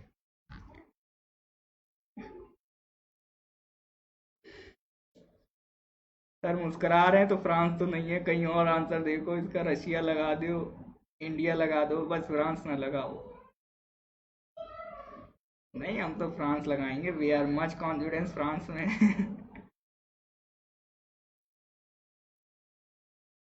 ऐसा नहीं लग रहा कि राफेल की स्पेलिंग गलत लग दी? जिन्होंने तगड़े से पढ़ा होगा। हाँ, सांगलीला जी, वेरी गुड। All right. देखिए, ये कंफ्यूजन है, इसमें थोड़ा थोड़ा सा ध्यान रखिएगा। वैसे चांसेस कम है इस तरह का सवाल बने, बट फिर भी अवेयर रहना चाहिए हमें। ये रफेल अलग है, राफेल अलग है। रफेल एयरक्राफ्ट है, ठीक है?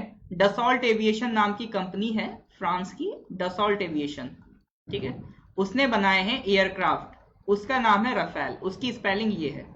ये राफेल जो है ये आपकी इजराइल की कंपनी है, सरकारी कंपनी है। जैसे इंडिया में है ना डीआरडीओ एचएएल, ऐसी ये इजराइल की सरकारी कंपनी है जो वहां के वेपन्स बनाती है, ठीक है?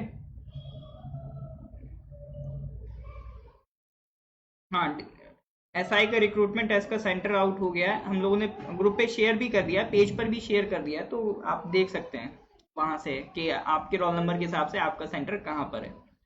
तो ये थोड़ा सा ध्यान रखना है, ठीक है?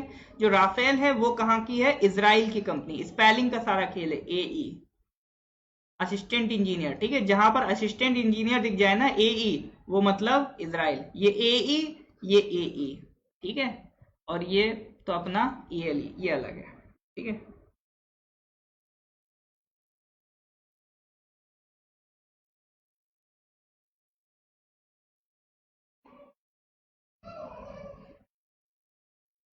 ऑलराइट, चलिए नेक्स्ट क्वेश्चन पे आते हैं। Which country is planning to send a rover named Rashid to the moon by 2022?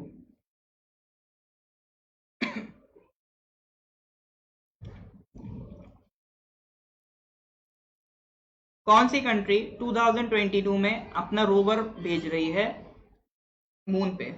Rover, rover क्या होता है? एक होता है लैंडर, ठीक है?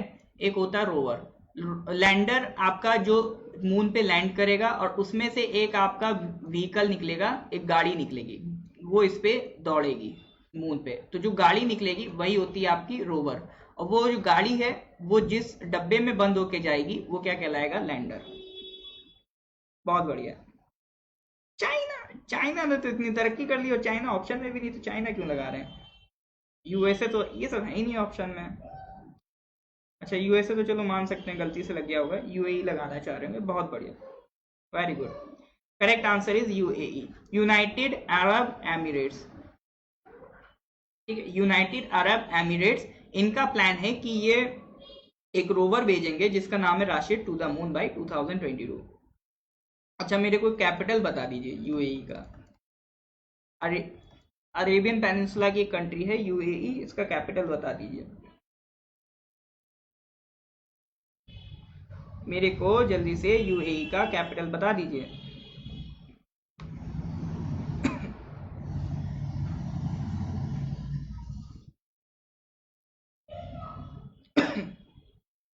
बहुत बढ़िया, नोंग MKO, आपका आंसर करेक्ट है।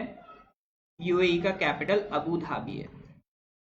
ये मैं इसलिए डिस्कस कर रहा हूं क्योंकि लोग दुबई लगा देते हैं मजे मजे में, दुबई नहीं है। ठीक है, याद रखेंगे, यूएई का कैपिटल दुबई नहीं है, क्या है? Abu Dhabi. अबू धाबी याद रखना, गुस्सा होने वाली बात नहीं है। चलिए next question, question number 15, which is the first country to ratify the RCEP, regional comprehensive economic partnership? इसको रेटिफाई करने वाली पहली कंट्री कौन है दुनिया की? Japan, China, Singapore, Bangladesh?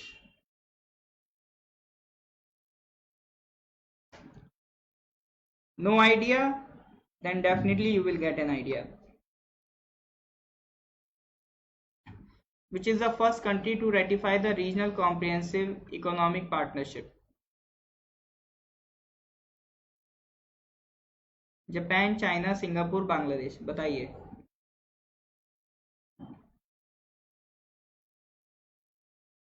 Which is the first country to ratify the Regional Comprehensive Economic Partnership? Japan, China, Singapore या बांग्लादेश?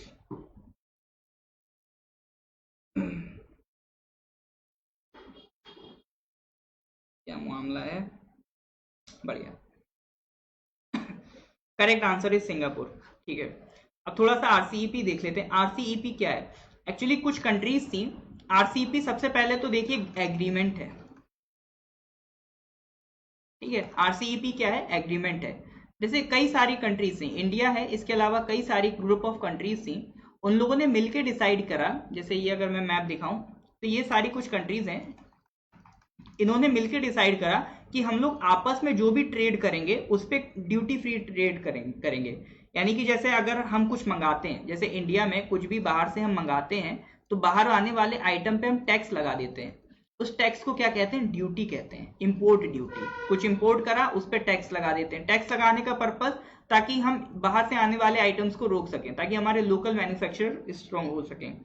तो इसी तरह से इन्होंने डिसाइड करा हम आपस में एक ऐसा सिस्टम बनाएंगे कि आपस में हमने कुछ भी मंगाना है, ट्रेड करना है, तो हमें एक दूसरे को टैक्स ना देना पड़े। टैक्स से क्या होता है, थोड़ा सा सिस्टम में लैग आता है, सिस्टम थोड़ा स्लो काम करता है। अगर टैक्स फ्री काम करेगा तो ज्यादा ट्रेड कर पाएंगे एक कंट्री दूसरे कंट्री में। लेकिन यहां से एक कंट्री इसमें इन्वॉल्व हो रहा था, चाइना, और सबसे ज्यादा एक्सपोर्ट कौन करता है? चाइना। अब इंडिया ने सोचा अगर हमने ये टैक्स फ्री सिस्टम लगा लिया तो चाइना तो सारे प्रोडक्ट इंडिया में भर देगा, और हमारा एक्सपोर्ट इतना अच्छा है नहीं जो हम चाइना में भर पाए। तो चाइना एक तरीके से डोमिनेंट हो जाएगा अगर ये आरसीईपी सिस्टम हम ज्वाइन कर लेते हैं। तो पहले तो इंडिया भी इसका पार्ट बन रहा था, बट इंडिया की भी कुछ शर्तें थी। हमने शर्त ये रखी कि देखो भाई, सिर्फ प्रोडक्ट्स की मत बात करो, सर्विसेज को भी टैक्स फ्री रखो। क्योंकि जैसे इंडिया के बहुत सारे इंजीनियर्स हैं, प्रोफेशनल्स हैं, जो सर्विस होल्डर्स हैं, वो दूसरी कंट्री में जाके काम करना चाहते हैं, तो कह रहे हैं उनको आप काम दो, तभी हम अलाउ करेंगे कि बाहर की कंट्री के प्रोडक्ट्स हम फ्री में लें। तो इंडिया के साथ एग्रीमेंट बन नहीं पाया, तो इंडिया ने इसको छोड़ दिया फाइनली। तो अभी फिलहाल इंडिया इसका पार्ट नहीं है, आरसीईपी का पार्ट इंडिया नहीं है। ठीक है, इसको थोड़ा सा ध्यान रखना है। कौन कौन पार्ट है? तो ये सारी कंट्री जितना भी आपका मार्क्ड है ये सब इसका पार्ट है। 15 कंट्रीज हैं टोटल, 15 कंट्रीज आरसीईपी का पार्ट है। 15 कंट्रीज कैसे याद रखेंगे? पहले इंडिया था तो 16 कहते थे हम, बट अभी आरसीईपी में इंडिया नहीं है। तो कितनी कंट्रीज बची? 15 कंट्रीज बची। अब याद कैसे रखें? तो याद रखने के लिए पहले तो याद रखिए इसमें से आसियान कंट्रीज कितनी है? 10, वो इसका पार्ट है, प्लस 5 कंट्री आप अलग से याद रख लीजिए।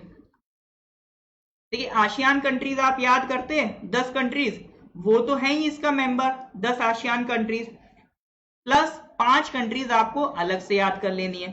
5 कंट्रीज कौन कौन सी हैं? ऑस्ट्रेलिया, जापान, साउथ कोरिया, और आपका न्यूजीलैंड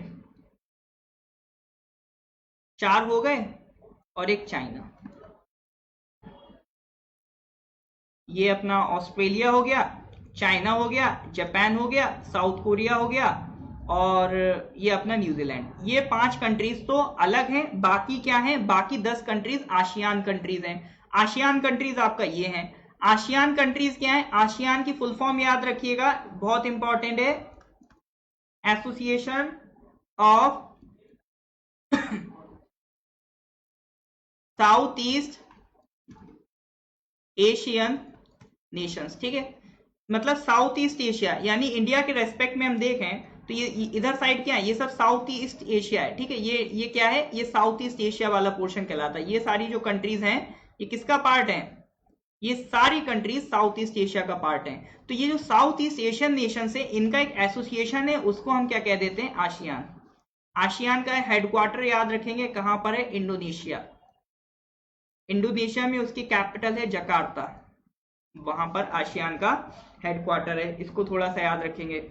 आशियान कंट्रीज 10 कौन कौन सी हैं? तो देखिए यहां से स्टार्ट करिए। ये म्यांमार है। ठीक है, ये वाला पोर्शन जूम करके ये मैंने ले आया। ठीक है, एक म्यांमार है, फिर म्यांमार से जस्ट बगल में है उसका थाईलैंड है।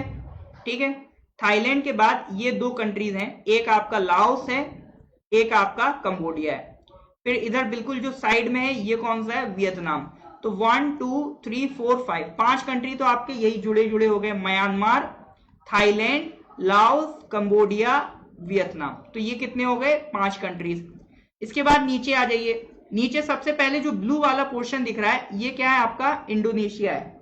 अलग अलग आइलैंड्स हैं, जैसे सुमात्रा आइलैंड, जावा आइलैंड, फिर इधर बाली आइलैंड, फिर इधर आपका एक है ब्रूनी आइलैंड, वो ये भी इंडोनेशिया का पार्ट है, सुलावेसी, ये बोर्नियो।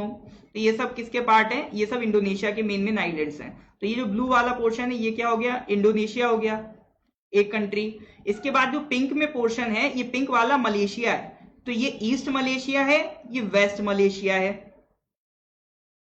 अब मलेशिया के ऊपर एक बहुत छोटा सा कंट्री है जिसको हम क्या कहते हैं? ब्रूनी, ये भी इसका पार्ट है।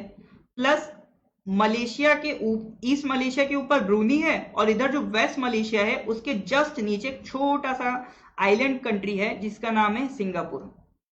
तो कितने हो गए? 5 कंट्रीज तो आपके ये हो गए, Myanmar, Thailand, Laos, Cambodia, Vietnam. 5 countries ये हो गए। उसके बाद एक सिंगापुर, इंडोनेशिया, मलेशिया, 2 बड़े बड़े कंट्रीज, 2 छोटे छोटे उनसे जुड़े हुए, सिंगापुर, ब्रूनी। तो 4 कंट्रीज आपका ये हो गए। 5 + 4 कितने हो गए? 9 कंट्रीज। और एक अपना ये इधर फिलीपींस। ठीक है, ये क्या है अपना? फिलीपींस। तो ये 10 कंट्रीज इन टोटल हैं जो आशियान का मेंबर्स हैं। देखिए रटने की जरूरत नहीं है, ट्रिक के चक्कर में बिल्कुल नहीं पड़ना। ठीक है, ट्रिक के चक्कर में नहीं पड़ना, रटने में नहीं पड़ना, मैप से समझिए चीजों को।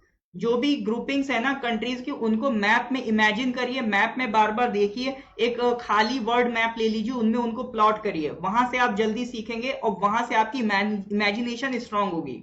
रटने वाला काम छोड़ दीजिए कि कोई ट्रिक बना ले, जहां ट्रिक लगेगी जरूरी वहां मैं बताऊंगा, लेकिन यहां से आपको क्या करना है? अपनी इमेजिनेशन स्ट्रांग करनी है। मैप्स बहुत बड़ा रोल प्ले करते हैं। मैथमेटिक्स में ग्राफ और ज्योग्राफी में मैप, ये आपकी जो सोचने की एबिलिटी है उसको बहुत इनहेंस करते हैं। तो ये 10 कंट्रीज तो आपका आशियान का पार्ट हो गई। इसके अलावा ये 5 कंट्रीज अलग से हैं, Australia, Japan, south Korea, New Zealand और चाइना। तो ये 15 कंट्रीज मिला दें तो ये किसका पार्ट है? आरसीईपी। देखिए ये इस पे मैंने टाइम इसलिए दिया क्योंकि यहां से कई सारी चीजें मैंने कवर करी। आपका आरसीईपी समझा दिया, आपके आरसीईपी के मेंबर्स देख लिए, इसके साथ साथ बैठे बैठे हमने आशियान देख लिया, आशियान के 10 कंट्रीज देख लिए, साउथ ईस्ट एशिया को थोड़ा क्लोजली देख लिया, ताकि इसमें आपको समझ में आ जाए कि कौन सा कंट्री कहाँ है। ठीक है,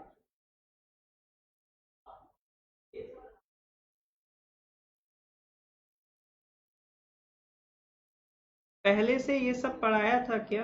अभी जो क्लासेस पिछली हुई थी उसमें भी हमने आशियान के बारे में डिस्कस किया था, उसका हेडक्वार्टर वगैरह, मेंबर कंट्रीज कौन कौन सा है। ऑलराइट, नेक्स्ट क्वेश्चन पे आते हैं। Question number 16, India was ranked dash in the fostering effective energy transition 2020 report release by. बताइए। अब इसका करेक्ट आंसर बताइए। क्वेश्चन नंबर 16, इंडिया की रैंकिंग बतानी है। एक रिपोर्ट आई थी, फॉस्टरिंग इफेक्टिव एनर्जी ट्रांजिशन 2021, मतलब जो एनर्जी ट्रांजिशन हमारा हो रहा है, रिन्यूएबल एनर्जी की तरफ जो बढ़ रहे हैं, वो कितना तेजी से बढ़ रहे हैं, उसके रिलेटेड एक रिपोर्ट आई है। तो उसमें इंडिया की एक रैंकिंग है, तो वो रैंकिंग बतानी है और वो रिपोर्ट किसने रिलीज करी है वो बताना है। दो चीजें बताना है आपको। Data exhausted, data booster PACS लगवा लीजिए, आपका अलग से भी डेटा मिलता है। डेली जो डेटा मिलता है उसके अलावा एक 11 रुपए का रिचार्ज होता है, उसमें आपको 800 MB कुछ मिल जाता है 1 डे के लिए, या फिर मंथली बेसिस पे भी 150 का कुछ रिचार्ज हो जाता है, तो आपको एक्स्ट्रा 30 GB डेटा भी मिल जाता है, जो आप डेली के अलावा भी यूज कर सकते हैं। तो वो हमारी तरफ से फी मान के ही आप उनको, जियो वालों को या आपको जो भी सर्विस प्रोवाइडर होते हैं उनको दे के अपना एक्स्ट्रा रिचार्ज करा लीजिए। डेटा की प्रॉब्लम नहीं आनी चाहिए, डेटा तो आप एक्स्ट्रा रिचार्ज करा सकते हैं। ऑलराइट, गेकार रीबा कार को ए दे रहे हैं आंसर, और टेरेसा मोसू जी दे रहे हैं answer B, 87th, half correct 87th। एक मिनट में ऑप्शन दोबारा से ऑन कर लेता हूँ।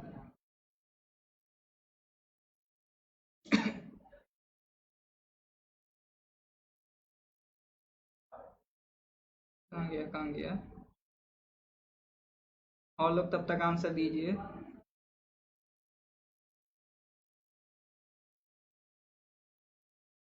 लोग कह रहे हैं India rank 87 out of 115 countries.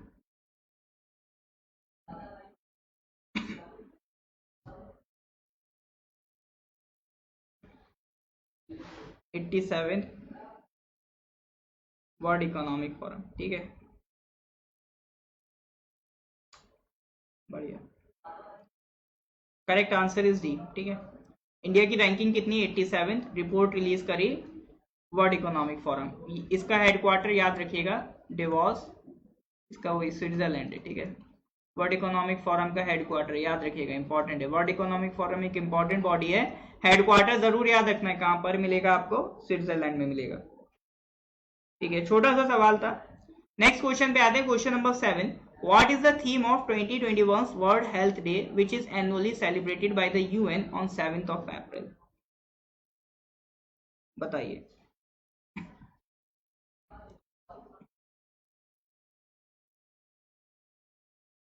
What is the theme of 2021's World Health Day, which is annually celebrated by the UN on the 7th of April? Correct answer बताना आपको, थीम बतानी है। वर्ल्ड हेल्थ डे जो कि United nation किस दिन celebrate करता है, 7th of April को। इसमें भी मिक्स्ड आंसर्स मिल रहे हैं, एक फिक्स आंसर नहीं मिल रहा है। Alright, D option, majority is with D, या और कुछ लग रहा है? मेजॉरिटी मुझे लग रहा है डी के साथ है। बहुत बढ़िया, मेजॉरिटी इज विद डी। तो थीम थी बिल्डिंग अ फेयरर हेल्थियर वर्ल्ड, ठीक है। फेयरर और हेल्थियर वर्ल्ड बनाना है, ऐसा नहीं बनाना कि कोरोना जैसी आपदा आई सब कोलैप्स हो गए। ऐसी पावरफुल कंट्रीज, यूएसए जैसी कंट्रीज जो हमने सोचा था बहुत पावरफुल है, वो तक कोलैप्स हो गई, सबकी हकीकत सामने आ गई कोरोना में।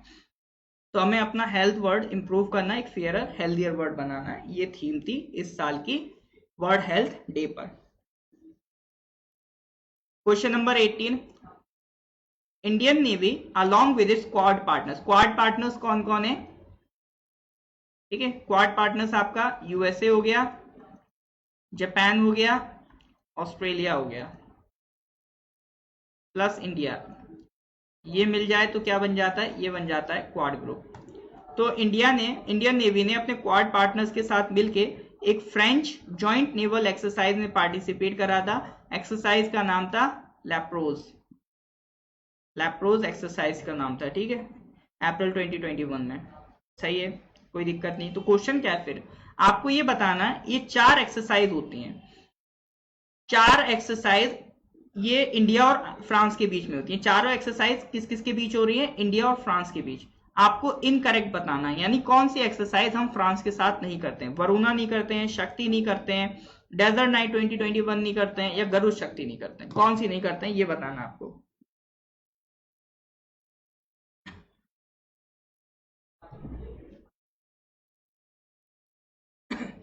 करेक्ट आंसर बताइए। डी, ए, डी।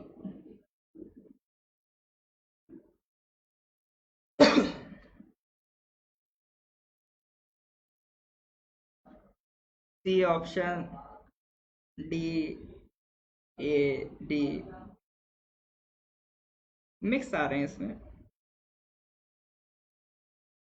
गरुड़ शक्ति बहुत बढ़िया, जोए मैक कह रहे हैं गरुड़ शक्ति हम इंडोनेशिया के साथ करते हैं। देखिए वरुणा तो कल ही हमने डिस्कस करा था, ये इंडिया और फ्रांस के बीच होती है।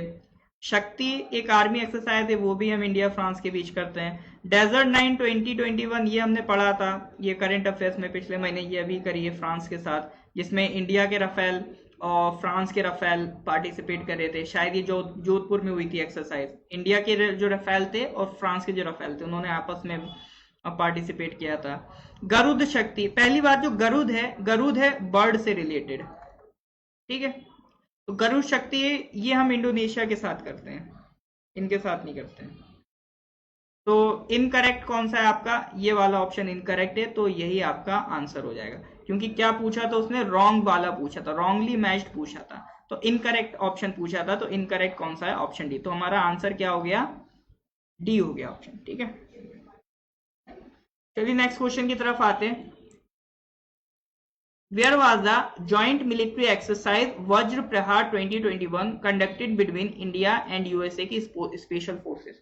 इंडियन फोर्सेस और यूएसए की, इंडिया की स्पेशल फोर्सेस और यूएसए की स्पेशल फोर्सेस ने अभी रिसेंटली जॉइंट मिलिट्री एक्सरसाइज की है वज्र प्रहार 2021। तो किस किस के बीच में है ये, मतलब ये कहां पर हुई? Rajasthan, Ladakh, Himachal, Andaman and Nicobar. Correct answer बताना है। देखिए यहां से एक्सरसाइज का नाम जरूर याद रखना, मिलिट्री एक्सरसाइजेस से मान के चलिए मोस्ट प्रोबेबली क्वेश्चन आएगा। 100 क्वेश्चन देने कहां से बनाएंगे, यही सब तो वो पूछेंगे। मिलिट्री एक्सरसाइज से मान के चलिए सवाल आएगा, तो आपको सारी एक्सरसाइज पढ़नी है जो भी मिल जाए, और कुछ तो रट लीजिए। इंदिरा दिखे रशिया से रिलेटेड है, युद्ध अभ्यास दिखे, ठीक है, किससे रिलेटेड है, यूएसए से, तो इस तरह से रट लीजिए। वज्र प्रहार किससे रिलेटेड है, इंडिया और यूएसए से रिलेटेड। कंट्रीज याद रखिए मेनली, इंडिया और यूएसए। तो आपको बताना है किस जगह पर हो रही है। डी ऑप्शन भी कुछ लोग लगा रहे हैं, बट कुछ हिमाचल भी लगा रहे हैं। तो याद रखिए करेक्ट आंसर इज आपका हिमाचल प्रदेश, ठीक है। करेक्ट आंसर क्या है, हिमाचल प्रदेश, याद रखिएगा। चलिए तो इसी के साथ आज का लास्ट क्वेश्चन अब हम करेंगे।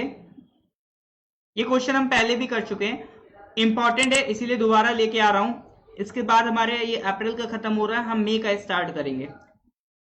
What is India's rank in the 15th edition of Global Gender Gap Report 2021 released by the World Economic Forum? What is the India's rank in the 15th edition of the Global Gender Gap Report 2021 released by the World Economic Forum? बताइए क्या थी India की rank in the 15th edition of Global Gender Gap Report 2021 released by the World Economic Forum?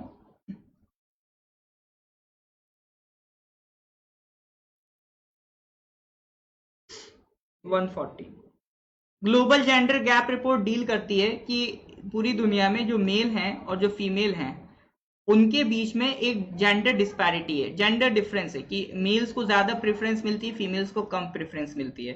Salary की भी बात करेंगे तो same work के लिए मेल्स को सैलरी ज्यादा मिलती है, फीमेल्स को कम मिलती है। हेल्थ कंडीशंस की बात करेंगे, मेल्स की हेल्थ कंडीशन ज्यादा अच्छी है कंपेयर टू फीमेल्स की हेल्थ कंडीशंस। कल ही हमने एक रिपोर्ट की बात करी थी, यूएनएफपीए ने एक रिपोर्ट निकाली है जिसमें कह रहे हैं माई बॉडी माई राइट्स, ऐसी करके एक बॉडी थी जिसमें वो कह रहे हैं कि मोर देन 50% ऑफ जो पूरी दुनिया की 57 डेवलपिंग कंट्रीज की लेडीज हैं उनके पास उनके बॉडी राइट्स नहीं है, यानी वो अपनी बॉडी का यूज अपने हिसाब से नहीं कर सकते, यानी उन्हें कब बच्चे को जन्म देना है कब नहीं देना है ये सब भी अधिकार उनके पास नहीं। तो इस तरह से एक जेंडर डिस्पैरिटी है मेल्स और फीमेल्स के बीच में, उसी को ये हाईलाइट करती है रिपोर्ट। इसमें इंडिया की रैंक बुरी तरह से अभी गिरी है, पहले 112 थे, अब हम पहुंच गए 140, ठीक है। Correct answer is 140। चलिए तो ये क्वेश्चंस आज हमने डिस्कस कर लिए हैं, इसके बाद प्रसाद लेके जाएंगे। प्रसाद कहने का मतलब है जो क्वेश्चंस आपको अभी हम करें हैं, इसके बाद कुछ इजी क्वेश्चंस रहेंगे। एक बार आप जाइए, प्रसाद मतलब मीठा होता है ना, तो क्वेश्चन थोड़ा इजी रहेंगे। एक बार आप एक बार यहाँ से निकलने के बाद पेज पे जाएंगे, पेज पे जाके वो क्वेश्चंस अटेम्प्ट करेंगे, कमेंट में आंसर मेंशन कर दीजिए, फिर आप आराम से अपना जो आपका रूटीन था उसे फॉलो करें। तो जो आप टाइम वेस्ट करते हैं मेरे से पीडीएफ मांगने में, वो आप उसमें लगा दें कि क्वेश्चन अटेम्प्ट करने में, क्योंकि पीडीएफ तो मैं भेज ही दूंगा। पीडीएफ रात को मैं डेली अपलोड कर देता हूँ, ठीक है। सुबह और शाम वाली जो अभी क्लास की पीडीएफ है, जो सुबह 8 AM पे हमारी क्लास होती है जीके डिस्कशन की, वो और ये करंट अफेयर्स वाली पीडीएफ, ये दोनों मिला के आपको अभी मैं क्लास के बाद आप ग्रुप पे शेयर कर दूंगा, ठीक है।